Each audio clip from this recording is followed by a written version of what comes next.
Finalmente chegou o dia. Como eu passei em medicina na USP com 835 de média com um ano de cursinho, depois de vir de um ano fracassado. Bom, não é a primeira vez que eu presto Enem, eu prestei outras 2 vezes e as 2 vezes eu prestei sério, que foi no meu segundo ano e no meu terceiro ano. No meu segundo ano eu consegui uma média boa de mais ou menos 740, isso me deixou bem empolgado e eu esperava uma grande melhora no terceiro ano. Eu tentei muito, me esforcei muito e consegui subir 10 pontos de média. Isso mesmo, eu só subi 10 pontos. Minha redação caiu o desempenho e eu melhorei levemente o desempenho nas outras matérias, inclusive matemática, que eu achei que ia ter uma grande expansão de desempenho e tive desempenho de menos de 10 pontos. Foi terrível e hoje eu vou falar como eu superei isso. Depois do fracasso, eu resolvi analisar tudo que eu tinha errado no ano passado e cheguei a algumas conclusões. Primeira conclusão, que não parece tão óbvia, mas só que é muito importante para o vestibulando.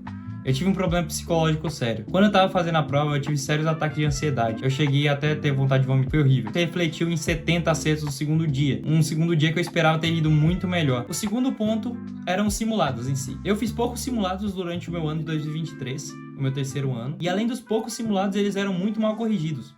Eu não corrigia eles, não entendia o sentido deles e ignorava o resultado deles. Eu não entendia como os simulados mostravam pra mim meu desempenho e mostravam pra mim as lacunas de conhecimento. Uma mentalidade que eu tive que mudar muito da primeira tentativa pra segunda tentativa foi entender que meus erros durante os simulados e durante as questões, na verdade não eram problemas e não tinham que ser evitados. Eram coisas que eu devia buscar. Quanto mais eu descobrisse meus erros, mais eu conseguia consertar minhas lacunas e mais o que eu conseguia melhorar. Então a minha postura em relação aos simulados melhorou muito e isso me ajudou muito no meu desempenho. Outro ponto que eu percebi era que eu tinha que melhorar meu aproveitamento durante as aulas. Em 2024 eu entrei em um curso online e no início desse ano eu pretendia garantir que ia conseguir absorver 100% do conteúdo ou pelo menos dominar o que esse conteúdo era geralmente cobrado no vestibular. O que eu quero dizer? Métricas como hora de estudo ou número de questões não eram tão úteis para mim. Elas não eram precisas. Claro que você tem que ter uma média para você se basear. Não adianta você tentar estudar 3 horas ou 4 horas para medicina que você não vai conseguir. Da mesma forma, se você fizer só 3 questões de cada assunto, você não vai conseguir garantir domínio deles, você vai estar jogando na loteria. Mas só que, por exemplo, supondo que eu fizesse 20 questões de determinado assunto. Se nas 20 questões que eu fiz sobre determinado assunto eu não me sentisse confiante ou dominante sobre o conteúdo, eu iria fazer mais questões.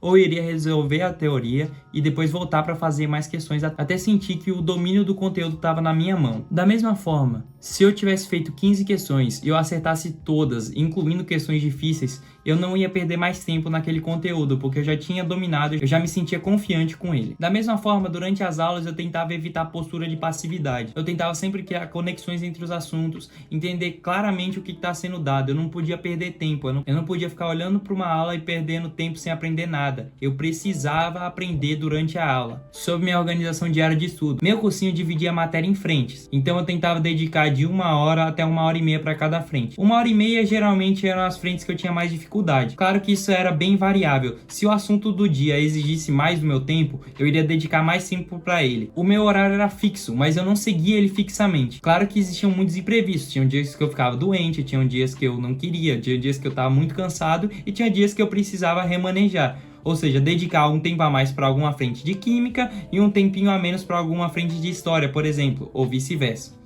Aos sábados eu fazia o meu simulado. Todos os sábados, sem falta, eu tinha simulado. Os simulados não eram importantes só para perceber minhas lacunas, mas também para fazer revisão dos conteúdos. Os simulados dos cursinhos eram acumulativos, então eu tentava fazer ou listas globais durante a semana quando me sobrava tempo, ou tentava fazer provas antigas, provas bem antigas, que garantissem que eu revisasse bastante conteúdo. Claro que eu tinha uma certa tolerância. Por exemplo, na FUVEST de 2005, os assuntos cobrados não seriam as mesmas de 2025. Eu entendia que algumas questões eram toleráveis de errar. Apesar de tudo, era uma ótima revisão para mim, principalmente na questão de conteúdos. No meu ano de preparação, eu não usei flashcards, apesar de indicar eles. Eu entendo que eles têm ótima função, principalmente na construção do flashcard, mas infelizmente eu não tive habilidade para usar.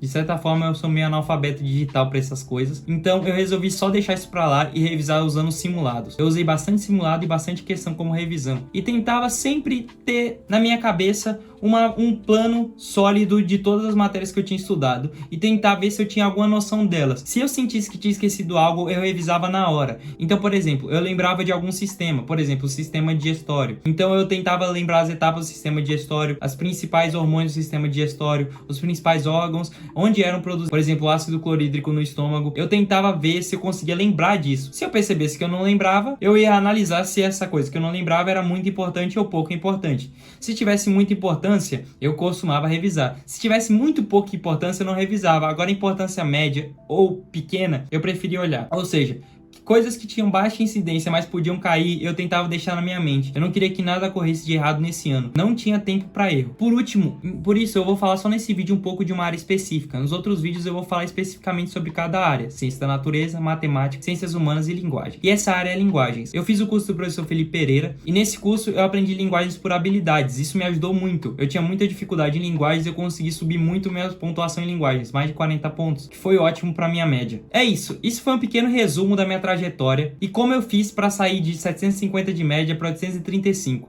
Quais foram meus pensamentos em relação aos simulados, em relação às aulas, que me levaram a essa evolução. Isso é uma pequena amostra do que eu fiz durante o ano. E eu posso falar mais sobre. Eu posso falar mais sobre cada área específica que eu acredito que vai ser muito frutífero para mim e para vocês. Muito obrigado, voltem sempre.